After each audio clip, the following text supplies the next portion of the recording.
Imagine you could travel back 2,000 years. You probably picture a world of primitive tools, mud huts, and people who thought the earth was flat and magic moved the stars.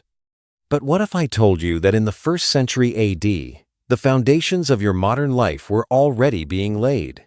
While the Roman Empire was busy conquering the Mediterranean and the Han Dynasty was expanding across Asia, a group of unsung geniuses, engineers, philosophers, and tinkerers, were inventing things that shouldn't have existed for another millennium. We're talking about the world's first steam engine, the invention of the book as we know it, the birth of automated machinery, and the first complex hydraulic systems. Today, we are diving deep into the 1st century. We're going to look at the impossible inventions of the ancient world, the brilliant minds like Hero of Alexandria and Duchy, and most importantly, we're going to see how these 2,000-year-old breakthroughs are still hiding in plain sight in your life today. Buckle up. History is about to get technical. Let's start with something you probably have in your backpack or on your nightstand right now, the book. Before the 1st century, if you wanted to read the latest epic poem or a legal decree, you had to deal with the time scroll. Scrolls were long, expensive, and let's be honest, infuriating to use. If you wanted to find a specific quote at the end of a 30-foot roll of papyrus, you had to manually unspool the whole thing. It was the ancient version of trying to find a specific scene in a movie on a VHS tape. But around the 1st century AD, the Romans revolutionized information technology. They called it the Codex. The tech breakdown. The Codex was essentially the first modern book. Instead of one long continuous sheet, they took sheets of parchment or papyrus, folded them, and sewed them together along one edge. For the first time, humans could browse. You could flip to a specific page. You could write on both sides of the paper, effectively doubling the storage capacity of the medium. Think about the architecture of your computer. When you open a folder or a file, or when you bookmark a web page, you are using the logic of the Codex. The jump from scroll to Codex was the 1st century version of the jump from the hard drive to the cloud. It made knowledge portable, searchable, and durable. Without the Codex, the rapid spread of Christianity, science, and law that defined the next 1,000 years would have been physically impossible. Every time you scroll through a PDF today, you are interacting with a digital ghost of a 1st century Roman invention. If I asked you who invented the steam engine, you'd probably say James Watt in the 18th century, right? Well, you'd be off by about 1,700 years. Meet Hero of Alexandria. In the mid-1st century, this Greek mathematician and engineer lived in the Roman province of Egypt. He was a man who lived in the future. He created a device called the Aeolipile. The Aeolipile was a simple, hollow copper sphere with 2 curved nozzles. It sat over a cauldron of boiling water. As the steam rose into the sphere and escaped through the nozzles, the laws of physics took over, specifically Newton's 3rd law, centuries before Newton was born. The reaction created torque, and the sphere spun at incredible speeds. It was the world's first steam turbine. The what if? Historians often wonder, why didn't the Industrial Revolution start in Rome? Hero had the tech. But in a world where slave labor was cheap and plentiful, there was no economic need to build labor-saving machines. The Aeolipile was treated as a temple wonder or a toy to entertain elites.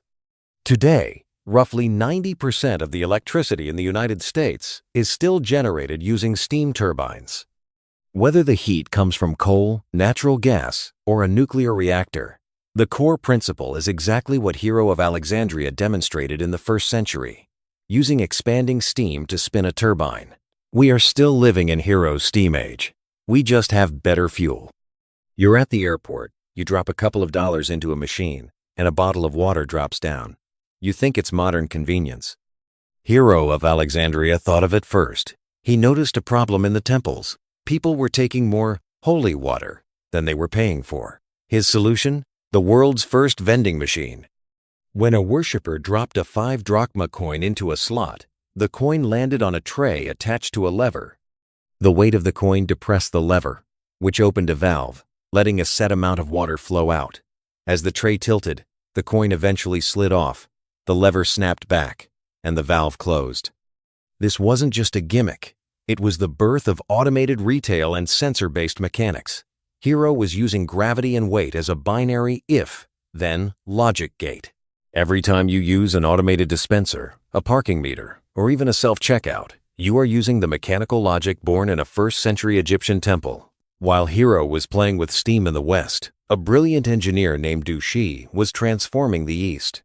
In the year 31 AD, Du Shi, an administrator in the Han Dynasty, solved a problem that had plagued blacksmiths for ages. How do you get a fire hot enough to mass-produce high-quality iron? The answer was the hydraulic-powered bellows.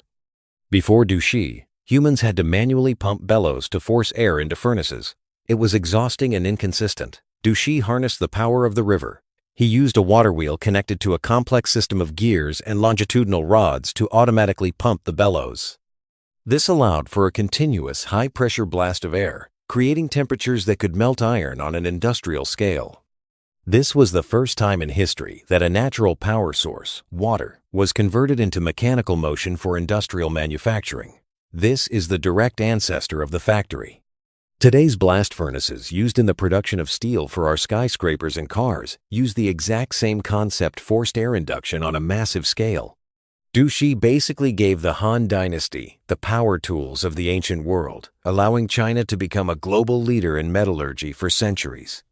How far have you walked today? Your phone or your smartwatch tells you instantly. In the first century, they didn't have GPS, but they did have the odometer. Attributed to Vitruvius and later refined by Hero, the odometer was a masterpiece of gear ratios. A chariot wheel was designed to turn exactly 400 times in a Roman mile. A system of gears would translate those 400 rotations into a single movement of a top gear, which would drop a small pebble into a box. At the end of the trip, you just counted the pebbles. The Seismoscope. Just as the first century closed, the Chinese polymath Zhang Heng was working on the world's first earthquake detector.